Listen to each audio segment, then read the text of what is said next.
अस्सलाम वालेकुम नाजरीन, क्या आप जानते हैं कि इंसानी तारीख का सबसे पुराना लिटरेचर यानी इंसानी हाथ से लिखी हुई सबसे पुरानी तहरीर कितनी पुरानी है और ये किस मुल्क में मौजूद है, जिससे अंदाज़ा होता है कि इंसान कितनी सदियों पहले लिखने के फ़न से आशना था।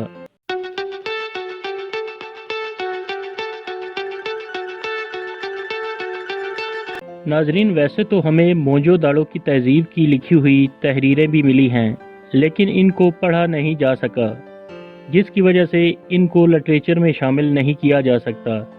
यही वजह है कि दुनिया में अब तक सबसे पुरानी मिलने वाली तहरीर आज से 4000 साल पुरानी है। ये लिटरेचर इराक में महफूज है।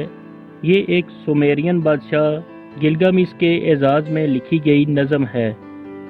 ये इस बात का सबूत है इंसानी तारीख में सुमेरियन ही गालबन वो पहली कौम है जिसने सबसे पहले लिखना शुरू किया। ये आज तक की सबसे पुरानी मिलने वाली तहरीर है, लिहाजा लिटरेचर के तौर पर यह सबसे पुरानी ऐसी तहरीर है जिसे हम पढ़ सकते हैं और समझ सकते हैं।